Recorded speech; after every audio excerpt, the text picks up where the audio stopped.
up, Megan? What's the matter? This is a joke. Just okay, Jenna, stop it. Open it. कहानी की शुरुआत जेना और उसके boyfriend से होती है, जो कि अभी एक पार्टी से लौट रहे हैं। दरअसल दोनों एक दूसरे से बहुत प्यार करते हैं और जल्दी ही शादी भी करने वाले हैं, मगर तभी उनका बहुत ही बड़ा एक्सीडेंट हो जाता है, जिसमें जेना तो बच जाती है मगर उसका बॉयफ्रेंड वहीं मारा जाता है। अब इस घटना को 3 साल बीत चुके हैं, मगर आज तक जेना उस घटना को भुला नहीं पाई है। आज जेना अपने बचपन की दोस्त रेने के साथ बाहर घूमने आई है, जहां रेने ने उसे अपने साथ पार्टी के लिए बुलाया है। दरअसल जेना पिछले 3 साल से कहीं बाहर गई ही नहीं, सो रेने चाहती है कि जेना उस हादसे को भूल लाइफ में आगे बढ़ जाए, और इसीलिए रेने ने इस ट्रिप पर अपने साथ अपने बॉयफ्रेंड माइकल और माइकल के दोस्त इयन को भी बुलाया है। अब यहाँ से चारों बोटिंग करते हुए लेक साइड आ जाते हैं, जहाँ इयन के अंकल का कैबिन है, और यहीं चारों आज रात के लिए रुकने वाले हैं और वीकेंड पर पार्टी के लिए जाने वाले हैं। यहाँ इयन सबको अपने अंकल वेड से मिलवाता है, जिनका एक पेट डॉग भी है। अब वेड सबको ड्रिंक्स पिलाने लगता है, मगर जेना अभी इन सब के मूड में नहीं थी और वो अंदर चली जाती है और फिर से अपनी एंटी डिप्रेशन की मेडिसिन लेने लगती है, जो कि वो पिछले 3 साल से ले रही थी। मगर इस बार वो मेडिसिन नहीं लेती और फैसला करती है कि अब से वो दवाइयों पर निर्भर नहीं रहेगी। अब शाम को डिनर के दौरान वेड सबको बताता है कि आज रात यहाँ लोकल लोगों का एक फेस्टिवल होने वाला है, जिसके टिकट्स उसने ऑलरेडी उन सब के लिए ले लिए हैं और आज रात वे सब वहाँ एंजॉय कर सकते हैं। अब कुछ देर बाद जब बाहर जेना वेड की डॉग के साथ खेल रही थी, तभी वो देखती है कि वेड माइकल को कुछ नशे का सामान दे रहा है। जेना अब यही बात अपनी फ्रेंड रेने को बताती है, जो कि कहती है कि दरअसल माइकल स्मोकिंग और ड्रिंकिंग काफी ज्यादा करने लगा है। हालांकि उसने उसे नशे को क्विट करने को कहा था, मगर माइकल उसकी एक नहीं मानता। अब रेने पूछती है कि क्या इतने दिनों के बाद बाहर आकर जेना को अच्छा तो लग रहा है, जहां जेना कहती है कि हाँ, उसे काफी फ्रेश महसूस हो रहा है। अब वेड फेस्टिवल के लिए जल्दी से निकल जाता है, ये कहते हुए कि उन चारों को जल्दी से वहां आ जाना चाहिए। अब चारों भी वहां जाने के लिए रेडी हो ही रहे थे कि माइकल को कैबिन में एक सोना बाथ दिखाई देता है और वो सबको कहता है कि फेस्टिवल में जाने से पहले उन्हें स्टीम बाथ ले लेनी चाहिए। वहीं जेना शुरू में स्टीम बाथ के लिए रेडी नहीं थी, मगर रेने के कहने पर वो ऊपर कपड़े बदलने चली जाती है। यहाँ पर वो अपने बॉयफ्रेंड की रिंग निकाल देती है, यानी कि अब वो उससे आगे बढ़ना चाहती है, और कुछ वाटर बोतल्स के साथ वापस से सोना रूम में आ जाती है। यहाँ यन सबको बताने लगता है कि दरअसल ये पूरा कैबिन, ये सब कुछ उसके अंकल वेड ने खुद से ही बनाया है, और इसे गर्म करने के लिए कई सारे स्टोन्स को इलेक्ट्रिक ओवन से गर्म किया जाता है। अब कुछ ही देर बाद सबको स्वेटिंग होने लगी थी। सोइयन कहता है कि उन्हें कुछ देर सामने लेक में नहा लेना चाहिए, जहां का पानी काफी ज्यादा ठंडा था। तो सब लोग वापस से निकल आते हैं और माइकल इयन के साथ ड्रिंक्स लेने लगता है। वहीं दोनों लड़कियां फिर से गर्मी के लिए सोना में बैठी थी, मगर अब तक माइकल ने कुछ ज्यादा ही पी ली थी और वो नशे की हालत में रेने से इंटीमेट होने की कोशिश करने लगता है। अब रेने को उसका पीना पसंद नहीं था और वो उसे दूर करने लगती है, जिससे गुस्सा होकर माइकल अब और ज्यादा शराब लाने के लिए बाहर जाने लगता है। वहीं रेने सोना आकर इयन और जेना को बताने लगती है कि उसे माइकल का ज्यादा पीना बिल्कुल पसंद नहीं है। अब इयन यहाँ माइकल की तरफदारी करने लगता है कि वे पार्टी के लिए तो यहाँ आए हैं, सो इतना तो चलता है। लेकिन तभी बाहर से किसी के गिरने की आवाज आती है। यहाँ रेने को लगता है कि कहीं माइकल तो नहीं गिर गया, सो वो बाहर उसे देखने के लिए जाने लगती है, मगर अब सरप्राइजिंगली सोना का दरवाजा खुल ही नहीं रहा था। अब इसे इयन भी खोलने की कोशिश करता है, मगर अब तक दरवाजा पूरी तरह से लॉक हो चुका था। यहाँ जेना अब ये सब देखकर काफी डर जाती है और उसे एंजाइटी अटैक आने लगते हैं, क्योंकि उसके साथ पहले ही एक हादसा हो चुका था। अब रेने उसे शांत करती है और पूछती है कि क्या उसने अपनी दवाइयाँ ले ली थी, मगर जेना बताती है कि उसने नहीं ली, क्योंकि अब वो लाइफ में आगे बढ़ना चाहती है। मगर उनके बिना उसे कई बार हेलुसिनेशंस होने लगते हैं और एंजाइटी अटैक्स भी आते हैं।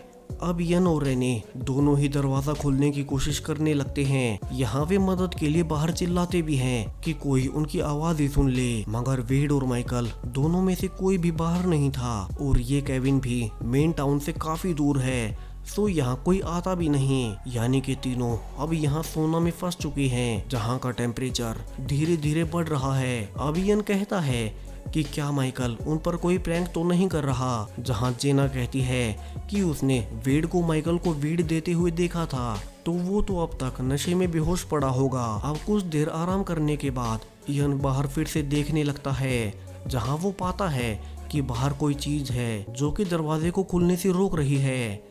यहाँ इयन कहता है कि उन्हें जल्दी से कुछ करना होगा, क्योंकि टेम्परेचर अब हर गुजरती मिनट के साथ बढ़ रहा है और इसे सिर्फ बाहर से कंट्रोल किया जा सकता है। अब यहाँ से उन्हें थर्मामीटर दिखाई देता है। अब यहाँ इयन पाता है कि ये तो सिर्फ टेम्परेचर दिखाता है, उसे कम या ज्यादा करना बाहर से ही कंट्रोल किया जा सकता है। सो इयन कहता है कि उन्हें इस मीटर से छेड़छाड़ नहीं करनी चाहिए। मगर अब कुछ देर बाद जब टेम्परेचर कुछ ज्यादा ही बढ़ने लगता है और बाहर कोई नहीं आता, तो गुस्से में रहने दरवाजे का शीशा तोड़ने लगती है, मगर वो तोड़ नहीं पाती क्योंकि ग्लास काफी मजबूत था। अब यहाँ से इयन ओवन से एक गर्म पत्थर निकालता है और उसे पानी से ठंडा करके विंडो को तोड़ने की कोशिश करने लगता है, मगर ये ग्लास कुछ ज्यादा ही मजबूत था, जहां इयन के हाथ से खून भी आने लगता है, मगर वो लगा रहता है और फाइनली कई देर तक लगातार मारने के बाद विंडो ग्लास आखिरकार टूट ही जाता है, जहां से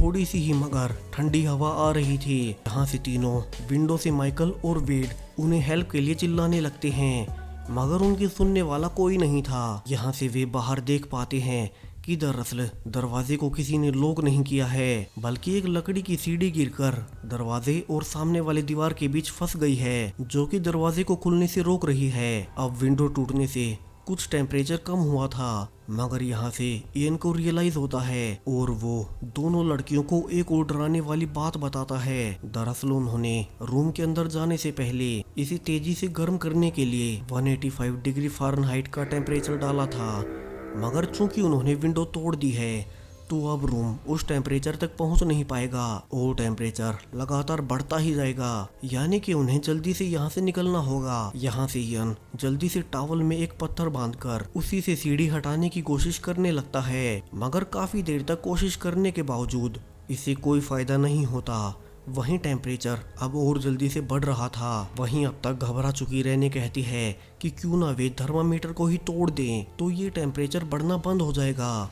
मगर इयन कहता है कि अगर इससे उल्टा हो गया तो टेम्परेचर और जल्दी से बढ़ने लगेगा और आखिर में 250 डिग्री तक पहुंच जाएगा, जो कि काफी ज्यादा डेंजरस होता है। यहाँ अब तक जेना सबसे परेशान हो चुकी थी और वो रेने से लड़ने लगती है कि वो तो कभी यहाँ आना चाहती ही नहीं थी, रेने ही उसे जबरदस्ती से यहाँ ले आई। वहीं इयन को उन्हें लड़ते देख एक और आइडिया आता है कि क्यों ना वे एक लाइट का फ्यूज उड़ा दे, जिससे कि कैबिन की लाइट उड़ जाएगी और इलेक्ट्रिक ओवन बंद पड़ जाएगा। इसके लिए अब उन्हें फ्यूज में शॉर्ट सर्किट करना था, जो कि काफी डेंजरस था। सो काफी सोचने के बाद जब उनके पास कोई और रास्ता नहीं था, तब इयन बल्ब को निकालता है और उसे पानी में भिगोकर वापस से लगा देता है, जिससे अब शॉर्ट सर्किट तो होता ही है, मगर काफी तेज करंट इयन को भी लग जाता है और वो नीचे गिरकर बेहोश हो जाता है। जहां अब लाइट तो बंद हो गई थी, मगर अंदर दोनों लड़कियां काफी घबरा जाती हैं। वहीं फेस्टिवल में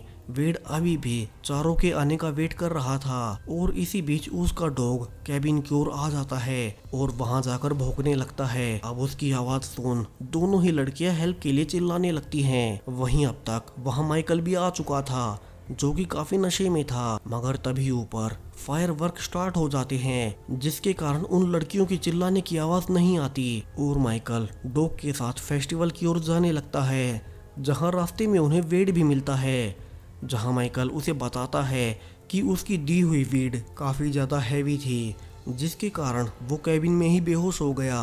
और जब उसे डॉग की आवाज आई, तब उसने पाया कि उसके दोस्त वहाँ नहीं हैं और शायद से वे फेस्टिवल में उसके बिना ही चले गए हैं। सो अब उसे और वीड चाहिए। अब यहाँ से वेड माइकल को और वीड देने के लिए अपने घर ले जाता है। वहीं कैबिन में रेने और जेना के पास अब पानी भी खत्म हो गया था। सो गुस्से में रेने थर्मामीटर को ही तोड़ने के लिए एक पत्थर लेकर आगे बढ़ती है, मगर जेना उसे रोकने लगती है और इसी बीच अब वही पत्थर रेने को भी लग जाता है और वो वहीं बेहोश हो जाती है। अब जेना ये देख काफी डर जाती है। यहाँ अब तक इयन को भी होश आ गया था, जहाँ वो पाता है कि वे जल्दी ही मरने वाले हैं।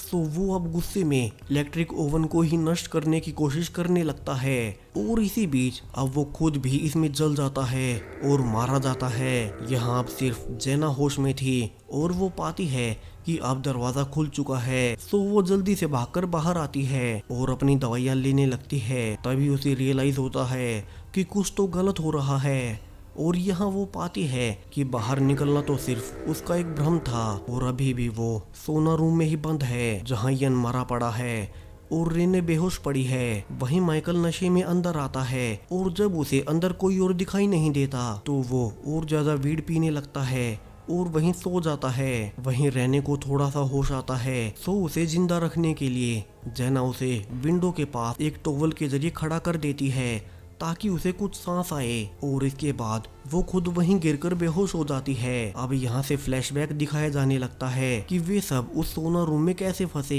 दरअसल माइकल वहीं फिसलकर गिर गया था और यही आवाज कहानी के शुरू में रेने ने सुनी थी जब वो उसे देखने के लिए बाहर जा रही थी, मगर चूंकि माइकल नशे में था तो वो गलती से सीढ़ियों को दरवाजे के सहारे लगाकर चला गया और बाद में वहीं सीढ़ी फिसलकर सामने की दीवार से अटक गई और दरवाजा पूरी तरह से जाम हो गया। वहीं अंदर जेना बेहोश पड़ी है और रेने विंडो के सहारे लटकी हुई है और दोनों का बच पाना अब काफी मुश्किल है। मगर अब वेड कैबिन के अंदर आता है और आखिरी वक्त पर रेने को विंडो से लटका हुआ देख लेता है और फाइनली पुलिस को बुला लेता है। अब आखिर में पुलिस और डॉक्टर सब आ चुके थे, जहां माइकल को रियलाइज होता है कि उसके नशे की आदत ने उसके दोस्त की जान ले ली है और इसके अलावा दोनों लड़कियां मरते मरते बची हैं। वहीं फाइनली रेने और जेना अब बच गई थी और इसी के साथ ये कहानी यहीं खत्म हो जाती है।